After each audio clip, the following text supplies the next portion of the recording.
भूतिया पति पत्नी का खूनी हैंडपंप।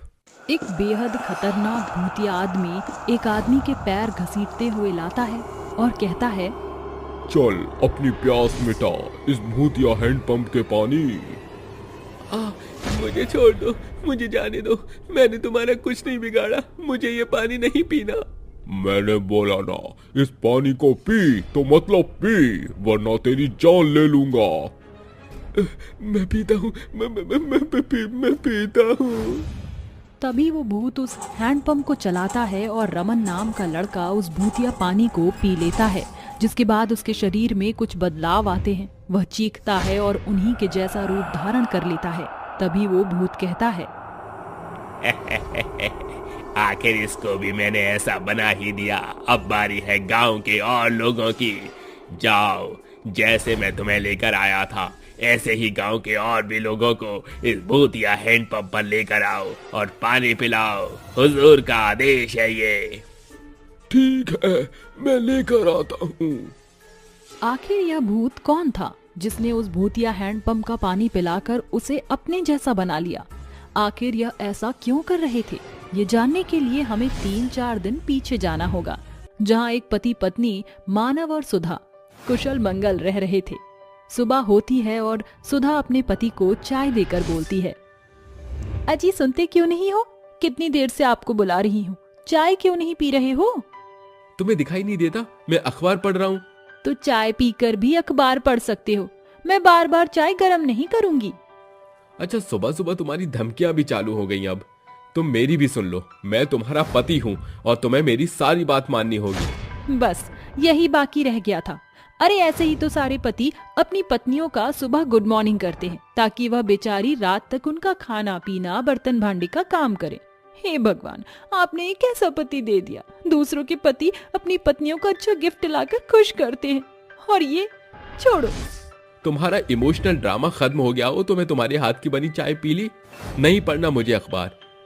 बेचारी और अबला नारी बनने का ड्रामा मत किया करो। तुम तो चुप ही रहो, ज्यादा बोले तो मायके चली जाऊंगी। ये तुमने कैसे बोल दिया? अगर ऐसा होगा तो मैं खुश हो जाऊंगा, पर मैं जानता हूँ तुम मेरी छाती पर ही मूंग दलोगी। देखा देखा कैसे खुश हो गए मेरी मायके जाने की बात से। पर कान खोलकर सुन लो, मैं तो मायके नहीं जाने वाली। जानता हूँ चुड़ैल। तुम्हारी हिम्मत कैसे हुई मुझे चुड़ैल बोलने की? थोड़ी सी शक्ल के दिखने वाले भूत।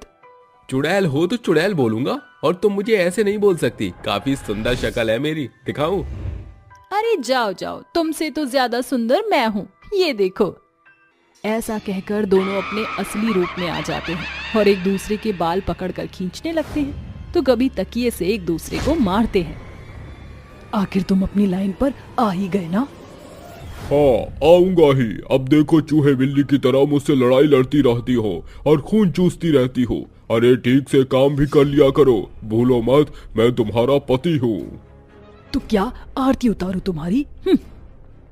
दोनों बात और हाथ दोनों से लड़ रहे थे। तभी उनके घर पर कोई दस्तक देता है। तभी वह दोनों अपने इंसानी रूप में आकर दरवाजा खोलते हैं, जहाँ पड़ोसन संपदा आई थी। अरे संपदा जी, आप? भला आपका कैसे आना हुआ सुबह सुबह? अजी सुधा जी, क्या है ना, मैंने नाश्ते में पकौड़े और चिकन तंदूरी बनाई थी, तो बस मैं वही आपको देने आई हूँ। क्या है ना, मेरे पति को बहुत पसंद है। आप कितनी अच्छी हो जो अपने पति का ख्याल रखती है, और एक मेरी बीवी है जो कुछ नहीं बनाती मेरे लिए। क्या बोला तुमने? ये कहकर सुधा मानव के पेट में कोहनी मारती है। पागल हो गई हो तुम क्या? अरे आप दोनों का हो गया हो तो ये ले लीजिए, मेरे पति बुला रहे हैं। और हाँ, मुझे आपके हैंडपंप से पानी भरना था। जी जी ले लीजिए, चाहे तो रात में ले लीजिए। ये कहकर वो उनके हैंडपंप से पानी लेकर चली जाती है और दोनों अंदर आकर उस चिकन तंदूरी पर भूखे भेड़िए की तरह टूट पड़ते हैं और अजीब तरह से खाते हैं। आहा, कितना अच्छा खाना बनाया है उन्होंने। ज्यादा तो पड़ोसन की तारीफ करने की जरूरत नहीं है। अरे मेरा मतलब कि कितने दिनों बाद नॉन वेज खाया है। तुम जानती हो ना, रात को हमें अपना काम करना है। हाँ जानती हूँ, आज हमें बहुत सारे लोगों का शिकार करना है, तो तैयार हो तुम? हाँ मैं तैयार हूँ। ये कहते ही दोनों रात होने का इंतजार करते हैं और रात के 12 बजते ही अपने भूतिया रूप में आकर अपने आंगन में लगे हैंडपंप को प्यार से सहलाते हुए कहते हैं, मेरे प्यारे खूनी हैंडपंप, तुम्हें लोगों को अपना खून जैसा पानी पिलाकर हमारी तरह बनाना है। तो चलो शिकार को पकड़ने चलते हैं। ये बोलते दोनों भूतिया पति पत्नी गांव में सोते हुए शख्स को यूं ही उठाकर ले आते हैं, जिसके बाद वह कहता है, अरे मैं यहाँ पर कहाँ से आ गया? अरे नींद में चलकर आ गया। प्यास लग रही है, पानी पी लेता हूँ इसी हैंडपंप से। ये बकरा तो खुद ही हलाल होने जा रहा है। आ, आ, आ, आ, मारूंगा मारूंगा, सबको मार डालूंगा। अब तुम हमारी तरह बन चुके हो। जाओ, जाकर इस हैंडपंप पर गांव के लोगों को लेकर आओ, चाहे किसी तरह भी लाना पड़े। लाओ और इस भूतिया हैंडपंप का खूनी पानी पिलाओ। जी हुजूर। जाओ 2-4 लोगों को लेकर आओ। ये कहते ही रवि गांव में जाकर सोते हुए लोगों को उठाकर ले आता है और हैंडपंप पर लाकर खूनी पानी पिलाकर उन्हें अपनी जैसा बना देता है। तभी वह सब लोग भी उसी तरह गांव में जाकर लोगों को पकड़कर लाते हैं और खूनी पानी पिलाते हैं। इतनी देर में सुबह हो जाती है और दोनों भूतिया पति पत्नी इंसानी रूप में आकर इंसान की तरह रहने लगते हैं। फिर से रात होने पर दोनों भूतिया पति पत्नी अपने खूनी हैंडपंप पर गांव के लोगों को ला ला कर उन्हें अपने जैसा बनाए जा रहे थे। वक्त बीतता है, भूतिया पति पत्नी का जुल्म लोगों पर रुकता नहीं है। धीरे धीरे करके गांव सुनसान हो रहा था। तभी गांव में कुछ लोगों ने कहा, आखिर गांव के लोग एक एक करके कहाँ गायब हो रहे हैं? मेरी बहन और उसका पति भी रातों रात गायब हो गए थे। हमें कुछ करना होगा, वरना कुछ ही घंटों में ये गांव शमशान बन जाएगा। ये सब पता करने के लिए हमें रात को निगरानी करनी होगी और तांत्रिक बाबा से भी बात करनी होगी। तुम ठीक कहते हो। रात के 12 बज जाते हैं। अनिल और उसके बाकी साथी भी कुछ हरकत होने का इंतजार कर रहे थे कि वह भूतिया पति पत्नी और उसकी पलटन दूसरे लोगों को घसीटते हुए अपने भूतिया हैंडपंप पर ले जाकर खूनी पानी पिलाकर अपने जैसा बना लेते हैं। इनका पीछा करते हुए अनिल और शीतल बाकी लोगों के साथ पहुंच जाते हैं और कहते हैं, अच्छा तो तुम दोनों हो वो भूतिया पति पत्नी जिसने हमारे गांव के आधे लोगों को इस भूतिया हैंडपंप का पानी पिलाकर अपने जैसा बना दिया है। हाँ हम ही हैं। कोई शक कर लिया हमारा पीछा? तो आओ, तुम्हें भी अब हम अपने जैसा ही बना देंगे। सोचना भी मत तुम दोनों, भूतिया पति पत्नी का खेल अब खत्म। अब हम तुम्हें लोगों की जान से खिलवाड़ नहीं करने देंगे। अच्छा, अभी तुम्हें रात में असली तारे दिखाता हूँ। ये बोलते ही वो भूत शीतल और अनिल को हवा में लटका देता है। वो मदद की गुहार लगाते हैं ही कि इतने में उनका तांत्रिक वहाँ अपने अभिमंत्रित मंत्रों से उन भूतिया पति पत्नी को जंजीरों में जकड़ लेता है और वो दोनों आजाद हो जाते हैं। किसने बांधा है हमें? छोड़ो। लगता है उन्होंने हमारे लिए यहाँ कोई जाल बिछाया है। तुम जैसे भूतिया पिशाचों को काबू में करने के लिए जाल ही बिछाया जाता है। ओम ह्रीम भीम क्लीम चामुंडाय विच्चे नमः। लो, इस मंत्र के बाद तो अब तुम बिल्कुल भी यहाँ से नहीं निकल सकते। तो बताओ, तुम लोगों को अपनी तरह ऐसे क्यों बना रहे हो? ताकि इस गांव पर कब्जा करके राज करे, जिसके लिए गांव वालों का खात्मा होना तो जरूरी है ना। तो हमने भूतिया हैंडपंप को अपना हथियार बनाया है। तुम्हारे इस टुच्चे मुच्चे मंत्रों से हमारा कुछ नहीं होगा। वो तो अभी पता चल जाएगा। बाबा, हमें इसके भूतिया हैंडपंप को अभी के अभी नष्ट करना होगा। हाँ बेटा, मेरे पास अजमेर शरीफ का पवित्र जल है जो मेरे मंत्रों के साथ इसके भूतिया हैंडपंप का सर्वनाश कर देगा। ओम नमो हनुमते सर्व शत्रु संहाराणाय सर्व रोग सर्व वशीकरणाय रामदूताय स्वाहा। मंत्र बोलते ही तांत्रिक वह पवित्र जल उस हैंडपंप पर डाल देता है, जिसके बाद खुद ब खुद वह जलने लगता है। साथ ही भूत और चुड़ैल भी जलकर तड़पते हुए मर जाते हैं और गांव वाले बेखौफ अपनी जिंदगी में खुशी खुशी रहने लगते हैं। 5 चुड़ैल बहनें। सीतापुर नाम का एक गांव था जिसकी नदी के किनारे काफी सारे लोग वहां बोटिंग किया करते थे। आमतौर पर प्रेमी लोग आया करते थे। ऐसे ही एक दिन शीला और आरव आते हैं और नाविक से कहते हैं, अरे भैया जरा नाव की सवारी तो कराना। हाँ ठीक, आप दोनों बैठ जाइए। देखना शीला, आज तुम्हारे साथ अच्छे से वक्त गुजारूंगा। जी आरव। आइए आइए, जिसे नाव की सवारी करनी है जल्दी जल्दी आइए। अरे आइए आइए।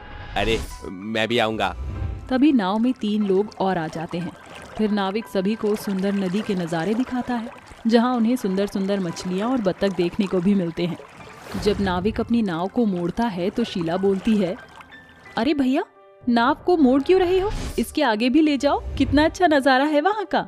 अरे नहीं नहीं, मैं आपको आगे नहीं ले जाऊंगा, क्योंकि आगे खतरा है। चुड़ैल है वहाँ 5-5। अरे आप ये कैसी मजाक वाली बातें कर रहे हैं, ऐसा कुछ नहीं होता, चलिए। अरे नाविक भैया, जब वह इतना कह रही है तो आगे चले चलो, थोड़ा सा नज़ारा हम भी देख लेंगे तो क्या जा रहा है। अरे आप समझती क्यों नहीं है, वहाँ खतरा है, चुड़ैलों का साया है, 5-5 वो भी। तभी नाविक डर डर कर नाव को आगे बढ़ाता है, जहाँ ये नज़ारा देखकर आरव और शीला कहते हैं, अरे भाई ये तो बहुत सुंदर है, एक फोटो खींच लेती हूँ। शीला जैसे ही कैमरा निकाल कर आरव के साथ फोटो खींचती है तो वहाँ 5 चुड़ैलें बहनें आकर उन प्रेमी जोड़े को हवा में ले जाकर पानी में ले जाते हैं। मरने के बाद आरव और शीला की लाश पानी में ऊपर तैर रही थी। ये देखकर नाव में बैठे माया मोहन भी डर जाते हैं। तभी नाविक कहता है, अरे देख लिया, नदी में ज्यादा आगे जाने का नतीजा, इसलिए इतनी देर से बोल रहा था कि मत जाओ आगे, मत जाओ, आगे खतरा है। यहाँ 5-5 चुड़ैलों का साया है इस नदी पर। मुझे घर जाना है, बहुत डर लग रहा है। मुझे भी, पर नाविक भैया आपको ये सब कैसे पता, और वो चुड़ैल 5 बच्चियां कौन है? वो 5 चुड़ैल बच्चियां बहुत परेशान हैं। उनके साथ उनके अपनों ने ही बहुत बुरा किया है। मैं यहाँ का बहुत पुराना नाविक हूँ, इसलिए मुझे सब पता है। आगे ले चलता हूँ, मोड़कर नाव चलाते चलाते मैं आज इन 5 बच्चों की कहानी बताता हूँ। मैं भी जानना चाहती हूँ इन बच्चों के साथ ऐसा क्यों किया। मैं बताता हूँ। कुछ समय पहले ये 5 बच्चियां अपने पिता के साथ रहती थी, और साथ में उनके चाचा चाची दीपक और सरोज भी रहते थे। इनकी माँ कुछ महीने पहले ही गुजर चुकी थी, जिस कारण उनके पिता केशव ने ही अपनी 5 बच्चियों को लाड़ प्यार से पाला और उनकी चोटी बनाई। उनके स्कूल का काम भी करवाता था और खाना बनाकर भी खिलाया करता था। सरोज सिर्फ अपने पति के लिए ही खाना बनाया करती थी। ऐसे ही अगले दिन भी केशव अपनी बच्चियों को स्कूल के लिए तैयार करता है, साथ ही उनका टिफिन बनाता है और सरोज से कहता है, सरोज मैंने बच्चों का खाना बना दिया, दोपहर के लिए भी। जब बच्चे स्कूल से आ जाएं तो बस उन्हें गर्म दूध करके दे देना, वो कर नहीं पाएंगे ठीक से, ठीक है? जी भाई साहब। आंचल, पीहू, रूही, चेतना, रचना, अरे चलो स्कूल का समय हो रहा है। जी पिताजी। ये कहकर केशव अपनी 5 बच्चियों को छोड़ देता है, फिर काम पर चला जाता है। ऐसे ही अगले दिन भी यही होता है। तो शाम को वो 5 जब अपनी माँ की अलमारी को खोलती हैं तो केशव कहता है, अरे बेटा तुमने ये अलमारी क्यों खुली हुई है? इसमें बहुत कीमती सामान है तुम्हारी माँ का। ऐसा क्या सामान है पिताजी? बेटा तुम्हारी माँ की आखिरी निशानी है, जो तुम्हारी माँ ने सोने के गहने बनवाने के रूप में रखे थे, ताकि तुम इसे अपनी शादी पर पहनो बड़े होकर, समझे? अच्छा ठीक है पिताजी, अब हम इस अलमारी को ऐसे नहीं खोलेंगे। हाँ बच्चों, और पढ़ाई अच्छे से करते हो ना स्कूल से आकर? जी पिताजी। उन दोनों की बात दीपक और सरोज चुप कर सुन लेते हैं और कहते हैं, आपने सुना आपके भाई ने क्या कहा? जेठानी जी के कितने कीमती गहने रखे हुए हैं, 4-5 लाख के तो होंगे। और जो लड़कियों के गहने हैं, क्यों ना उन गहनों को हम अपने कब्जे में कर लें। हाँ तुम सही कहती हो, पर उन गहनों के मालिक कैसे बने हम? मेरे पास एक तरीका है, क्यों ना हम जेठ जी को झूठे इल्जाम में पुलिस स्टेशन में कैद करा दें। उसके बाद ही 5 बहनें अकेली पड़ जाएंगी। इनसे मैं अपना काम भी करवा लूंगी। फिर हम इन 5 लड़कियों को कहीं छोड़कर आ जाएंगे। इसके बाद ना जेठ जी रहेंगे ना उनके बच्चे, तो ये सारे गहने और घर पर हमारा कब्जा हो जाएगा। हाँ ये सही रहेगा। वैसे भी भाई ने हमेशा इस घर पर और हर चीज पर अपनी ही मर्जी चलाई है। अब ये सब मैं अपना बना लूंगा। कुछ देर बाद जब केशव अपनी 5 बच्चों के साथ सो रहा था तो सरोज अपना सोने का हार लेकर उनकी अलमारी में रख देती है और सुबह होते ही चिल्लाने लगती है, अरे मैं तो लुट गई, बर्बाद हो गई। अरे मेरा सोने का हार कहाँ चला गया? दीपक देखो, कोई मेरे सोने का हार ले गया। अरे ऐसे कैसे चोरी हो गया? घर में ही होगा, देखो कहीं ना कहीं। मैं तो कहता हूँ पूरे घर की तलाशी ले लो। दीपक, सरोज, क्या हो गया? कौन सा हार चोरी हो गया? मेरा कीमती हार वो दीपक ने मुझे दिलाया था भाई साहब। मुझे आपकी बच्चों पर जरा भी भरोसा नहीं है, इसलिए आप अपनी अलमारी चेक कराइए। आप इनके कमरे में छानबीन करिए। सरोज, तुम्हें मैं और मेरी बच्चे चोर नजर आते हैं? अगर चोरी नहीं की तो एक बार चेक करने दीजिए। ऐसा कहकर सरोज और दीपक उसके कमरे की तलाशी लेते हैं और सरोज को अपना हार उस अलमारी में मिलता है और कहती है, ये देखो, इतना भोले बन रहे थे और इन्होंने ही मेरा हार चुराया था। ऐसे चोर इंसान को तो मैं छोड़ूंगी नहीं, अभी पुलिस को बुलाती हूँ। अरे सरोज, तुम ऐसे क्यों कर रही हो? मेरी छोटी छोटी 5 बेटियां हैं, ऐसा झूठा इल्जाम मत लगाओ। मैंने कोई चोरी नहीं की। केशव उन दोनों से बहुत मिन्नतें करता है। 5 लड़कियां सहम जाती हैं। फिर पुलिस ने केशव को अरेस्ट करके ले जाती है। सजा के तौर पर वह उसे 2 साल के लिए जेल में रखते हैं और बहुत मारते भी हैं। अपने बच्चों की चिंता में केशव आधा हो जाता है और उनसे मिलने की ललक में तड़प कर जेल में मर जाता है। यह बात दीपक और सरोज को पता लग जाती है तो वो भी उन बच्चों को नहीं बताते। वहीं दूसरी ओर सरोज उन 5 लड़कियों से घर का काम करवाया करती थी। एक दिन 5 बच्चों को केशव की बहुत याद आती है तो कहते हैं, चाचा चाची, हम सबको पापा की बहुत याद आ रही है। पापा कब आएंगे पुलिस अंकल के पास से? अभी नहीं। क्या बताएं, इनके पिताश्री कभी लौट कर नहीं आने वाले। हमारा काम आसान हो गया। बेटा चिंता मत करो, आज तुम्हें अपने पिता के पास ही हम लेकर चलेंगे।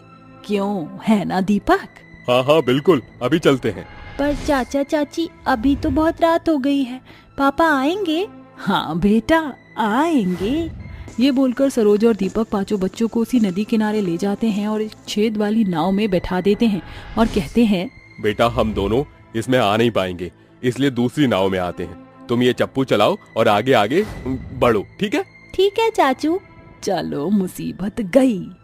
5 बहनें उस नाव में बैठकर नाव को आगे की ओर ले जाती हैं, जहां नदी के बीचों बीच गहराई में धीरे धीरे उस छेद वाले नाव में पानी भर जाता है, जिससे 5 बच्चियां डूब जाती हैं। दम घुटने से वह मर जाती हैं और 5 बच्चों की लाश ऊपर तैरने लगती है। मरने के बाद 5 चुड़ैल बनकर इस नदी में आने वाले सभी व्यक्तियों को मार डालते थे। वहीं दूसरी ओर लालच करने वाले सरोज और दीपक को कुछ दिनों बाद उस सोने को ले जाते हुए एक ट्रक वाला कुचल देता है, जिसके बाद दोनों मर जाते हैं। इसका मतलब 5 बच्चियां अपने पिता से मिलने के लिए तड़प रही हैं, जैसे मरने से पहले उसके पिता भी ललक रहे थे। काश उनके मरे हुए पिता उन बच्चों को वापस मिल जाते। हाँ, उन बच्चों के साथ बहुत नाइंसाफी हुई है। हाँ, हुई तो है, इसलिए मैं अपने बच्चों के पास जा रहा हूँ। ऐसा बोलकर नाविक पानी में कूद जाता है और अपनी 5 बेटियों को गले लगा लेता है। बच्ची और पिता के मिलने की इच्छा पूरी हो जाती है और यह दृश्य देखकर मोहन और माया अचंभित होकर डर से उस नाव को चलाकर वहां से भाग जाते हैं और उन बच्चों और केशव को मुक्ति मिल जाती है।